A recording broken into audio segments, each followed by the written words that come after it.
Hey there, welcome to the James Show. News Talk 820 WBAP, now on FM at 93.3. Let's go. Welcome to the big show. My next guest is a big guest, Stephen Moore. And in fact, it was funny because Joseph told me, one of the producers told me, hey, so we have this guest, and then you're going to do this, and the next segment, and then the 4 o'clock hour, you're going to talk to Stephen Moore. Stephen Moore, you mean like the Trump advisor? And he actually said yes. And I was like, oh, I was kidding. What? So from Heritage Foundation, Stephen Moore, welcome to the James Show. Nice to have such a big name. And thank you for that tax cut in 2017. I know it's about to expire, but didn't you have a hand in writing that with Kudlow? Anytime, my friend.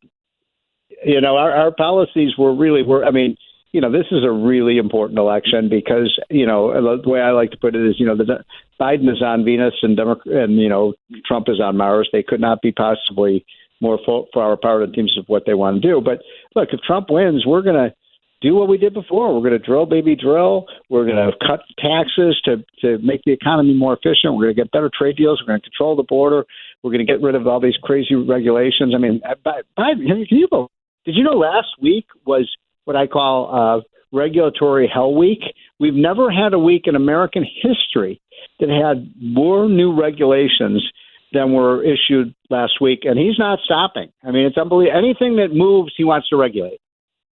Well, we have the tax cuts that you helped usher through that got passed in 2017. Aren't they expiring at the end of next year? Or is it this year? Well, that's a complicated question because there's all sorts of different phase outs in this. Some of the provisions of the bill are permanent. Like we lowered the business tax rate. I don't know if you're aware of this. I think you probably are. That when we came in 2017, the United States of America, the land of the free, that was really founded on a tax revolt, we had the highest business tax rate in the world. Did you know that? The highest business tax rate in the world. What was it, like 35% or something? Yeah, 35, exactly. And Trump said, wait, and the rest of the world's at like 20%. And so, we said, I remember showing these numbers to Trump. He said, this is like a Head Start program for every country we compete with. So we were able to get that rate down to, basically the average for all the countries.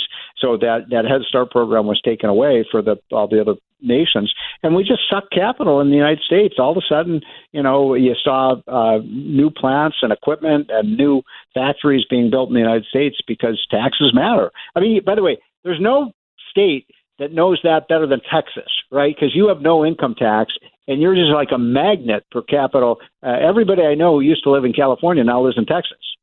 Probably about half of them have moved here at this point. Yeah. So when we saw Jerome Powell come out this morning and say that we're not going to get a rate cut, I know I was promising you 3, but we're going to have to hold off. What do you think's going on there? Because the headlines are garbage around it. What does Stephen Moore say?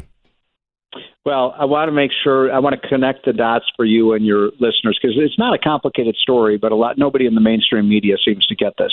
So do you know what the inflation rate was when Trump left office? Like 1.3%?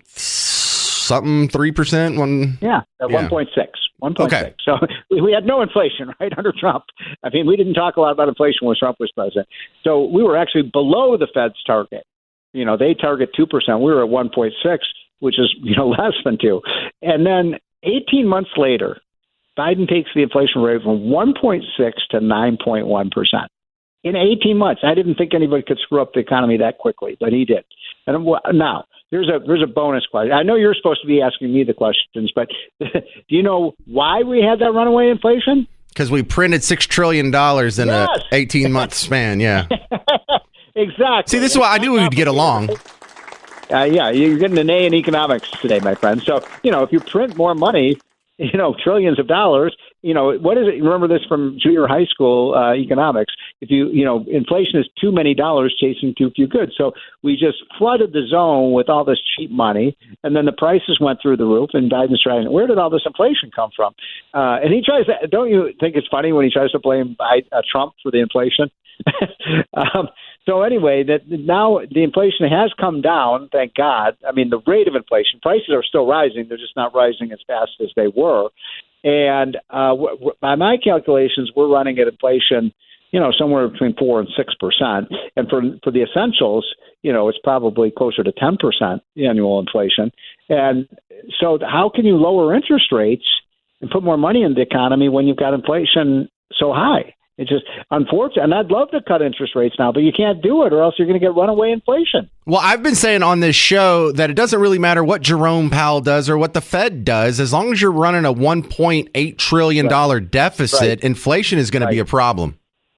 That's right. Oh, the other thing, right. If I've got a couple minutes with you here, I wanted to ask you about Elizabeth Warren wanting to break up Apple because she said it's got a smartphone monopoly and it's not fair that some other people have green text bubbles instead of blue text bubbles.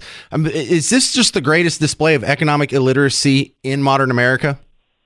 Pretty close. I mean, here, one of the great things about America, and, you cut me, I bleed red, white, and blue. I want America to be number one in every industry.